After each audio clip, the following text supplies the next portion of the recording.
whole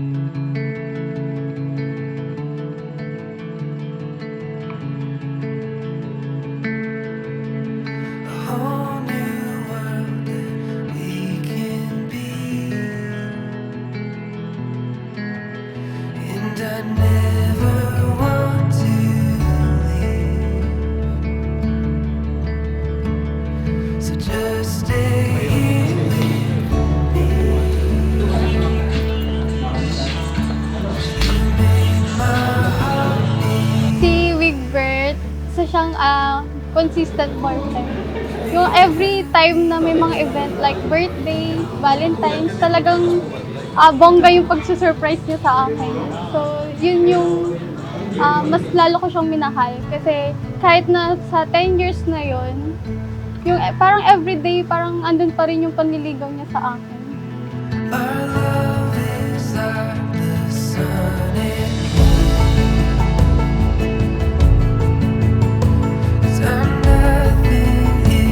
Giselle, bukal ba sa iyong looban yung pagparito upang makaisang dibdib si Wigbert na iyong pakamamahalin at paglilingkuran habang buhay? Opo, Father. Wigbert, bukal ba sa iyong looban yung pagparito upang makaisang dibdib si Giselle na iyong pakamamahalin at paglilingkuran habang buhay? Yes po, Father. and I never want to leave.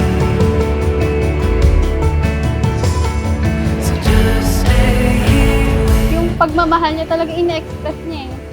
So yun naman yung sa akin. Ako kasi yung parang mas more on hindi ma-express. So siya naman yung expressive. And then hindi ka talaga niya, once na may kaibigan siya talaga ipagsisigawan ka na girlfriend ko to.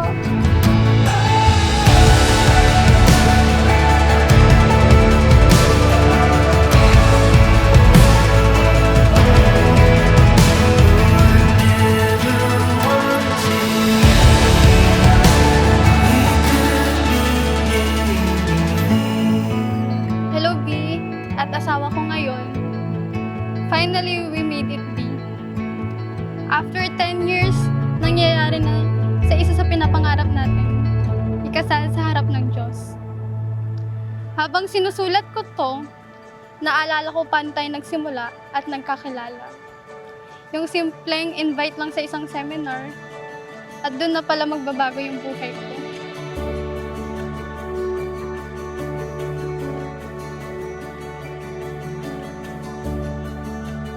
Naalala ko lang nung nag-pray ako kay Lord. Sabi ko kay Lord, if hindi para sa akin yung guy, panghabang buhay, wag na sa akin ipakilala. Alam mo ba, ikaw yung pinakilala sa akin. Dahil alam niya, para tayo sa isa't isa. Hanggang dulo. Thank you to the Lord for keeping His promise to me. You are my answered prayer.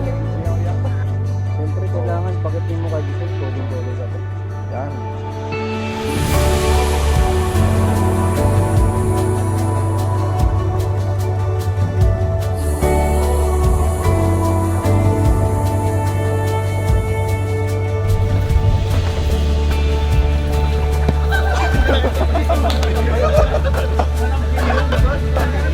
Bakit pala ginawa ko kayong bridesmaid?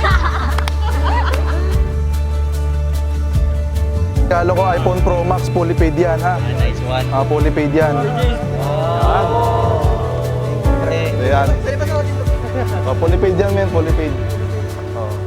Diyan na so yan. Ganap na ganap mo. Ay, perfect! Oo, yan. Okay lang sa Thank you!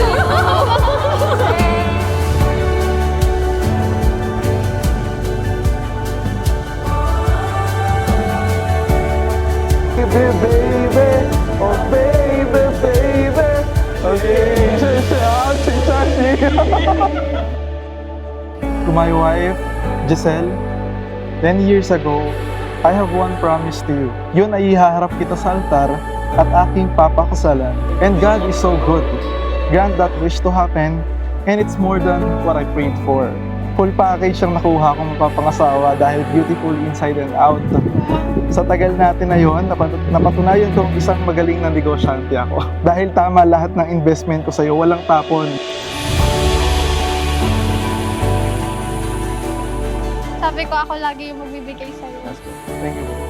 So, eto. Yung isa. Panibagong blessings na mga papasok dito. Rose gold, white gold, and yellow gold. Thank you. Dahil bagay sa'yo, i-offer everything dahil deserve mo lahat ng bagay sa mundo. Thank you. Yun ma, thank you for your sacrifice sa amin. For, alam ko na mahirap yung apat na yung tinataguyod mo, pinapag-aral mo.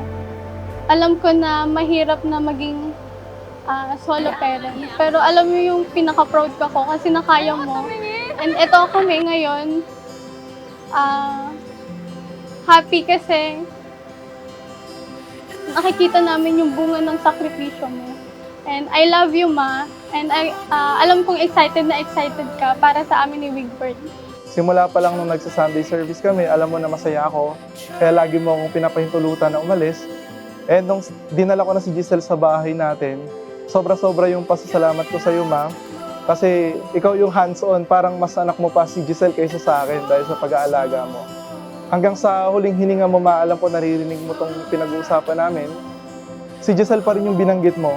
Pinangako mo sa amin dalawa na huwag kami maghihiwalay. Dumating kami sa punto na magpakasal kami. Ito na yun, Ma, yung araw na yun. At nangyari na.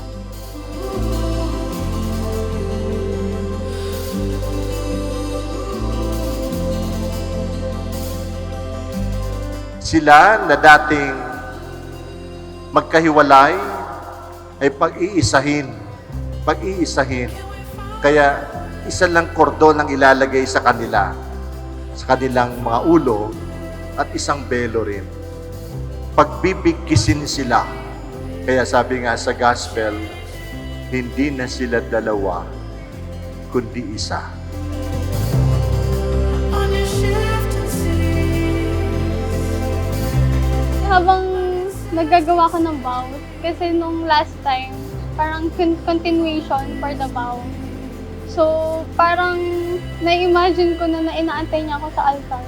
So, parang pag na-imagine ko yun, kasi nung time kasi na naalala ko, first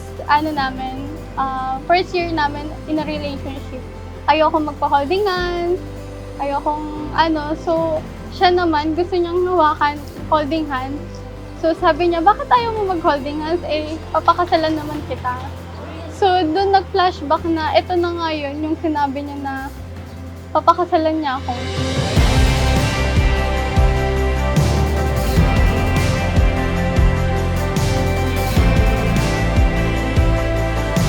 Salamat at tinuruan mo ko kung paano umibig at pinaramdam mo sa akin ang pag-ibig ng Diyos. Sa tagal natin, nakilala ko na ang different sides mo. Nakita ko lahat ng imperfections mo. At yun ang mas naging dahilan para mas mahalin pa kita ng lubos. Alam ko hindi rin ako perfecto at hindi rin ako ang ideal guy mo. And thank you for choosing me with all my imperfections.